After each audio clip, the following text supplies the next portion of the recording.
Morning, everyone. For those who don't know me, my name's Rad Seeger. I am the spokesperson for Debbie Adlam, the mother of PC Andrew Harper and her side of the family. And you might also know me as the advisor and spokesperson for the family of Harry Dunn and other families who are going through a really difficult time. But look, I just wanted to put out a brief message today to just thank everybody for all their incredible support over the last couple of weeks since Debbie launched her campaign for Andrew's Law UK, and it's incredible to see the response and the messages of support that the family have had. And look, the reality is that I think we were all horrified after the trial concluded and the sentences were handed down, the celebrations on the part of the three individuals as if they'd had some sort of victory. And that's when I decided to get involved to see if I could help, give the family some sort of positive direction. Because the reality is that even though the case has been referred off to the Court of Appeal, two of the individuals have appealed against their convictions and sentences, and as you may have seen yesterday, the Attorney General is asking the Court of Appeal to review the sentences and to see if they're too lenient. Look, my own personal view is that not a lot is likely to change either way, but we'll have to leave it up to the judges in the Court of Appeal and see what they make of it all. But look, as many of you will have seen, Lissy, Andrew's wife, and the Police Federation have started their own campaign, which they're calling Harper's Law, and they, I think, want exactly the same thing as us, which is to protect our blue light officers, our heroes, should they be seriously injured or killed in the line of duty if the person is in the process of committing a crime. And I think we can all agree with that. We just obviously have different approaches and different views as to how to get there.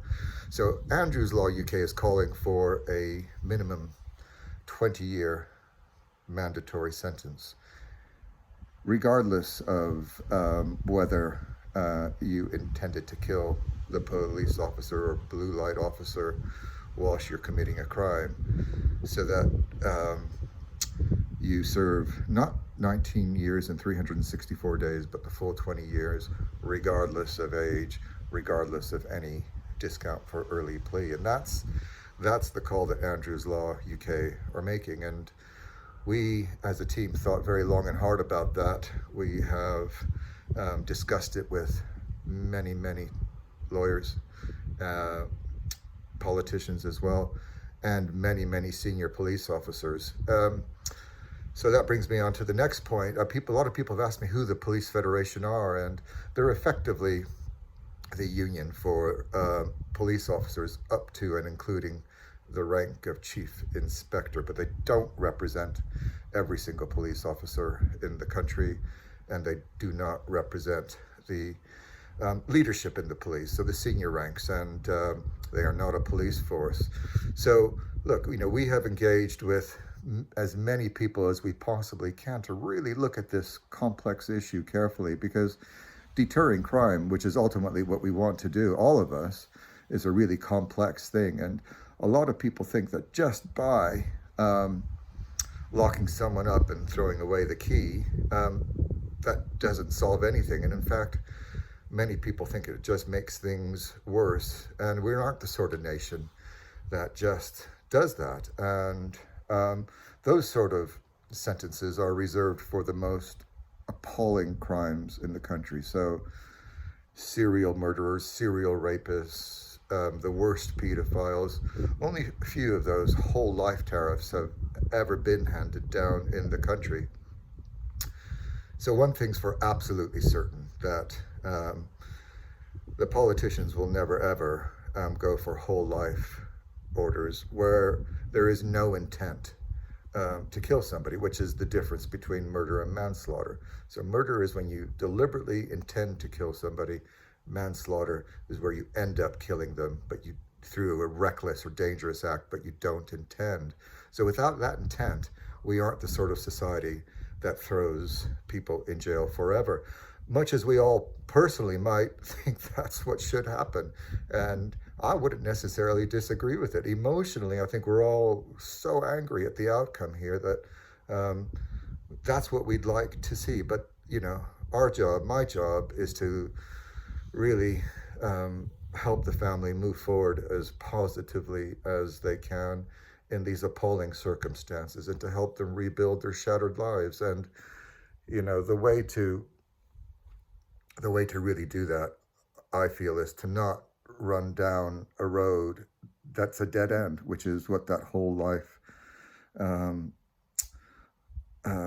sentence appeal is. It's a dead end. It won't go anywhere. And but look, I think it's, the whole family should be celebrated, really, for taking this battle on. They can't bring Andrew back, but this is the next best thing that they can do, and everybody's well motivated.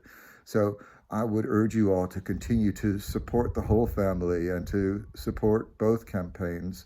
It isn't a bad thing to do, to want to try and make society better. And so many of you have messaged the campaign and me asking what more you can do to help. And I think there's a couple of things that I'd say to you all this morning that I think you can do. So one is get in touch with your MP.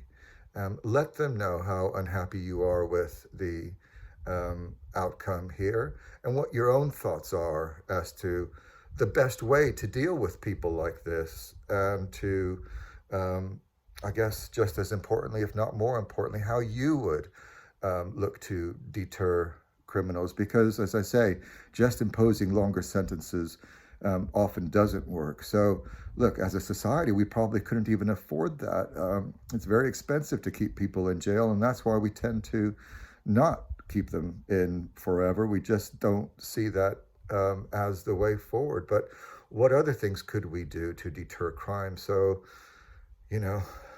education, there's lots of socioeconomic factors around poverty and all the rest of it. It isn't just as simple as throwing people away in jail for the rest of your life. But we think the 20-year call is the most sensible, the most pragmatic. It effectively amounts to putting somebody away for as long as they would have been realistically if they had committed murder. We've looked at that really forensically, and we've seen that really the average amount of time that people spend in jail, even when they commit murder, is 20 years. So if you do stick people away for 20 years minimum, that's an awfully long time to go away. And I think that really is about as good as we're ever going to get it, to try and reflect that Andrew's life did mean something. And even though he wore a uniform, he was a human being, a husband, a son, a brother. And, we need to do better for him. So, look, I hope that explains where we're up to. So write to your MP. You need to let them know your address at the bottom of the email, because they need to see that you are an actual constituent. And please, everyone, do that. That's really important, that you share your views. And then the second thing is, those of you who are in the Police Federation and know the people there, do get them to get in touch with us. We've asked a number of times to sit down and talk with them. I'm not quite sure what they're worried about or frightened about, but let them know that I'm not going to bite them. So it would be really good to bring the two campaigns together so we can move forward together. So any of you guys out there, or ladies who are in the Federation, do get your leadership at Thames Valley and nationally to get them to get in touch, because it must be confusing for everybody to see the different campaigns. But look, although we have different views, there's no reason why we shouldn't have really cool dialogue. So look, that's enough of the ramble for me. Thanks again for all your support, and we'll hopefully see you soon. Cheers.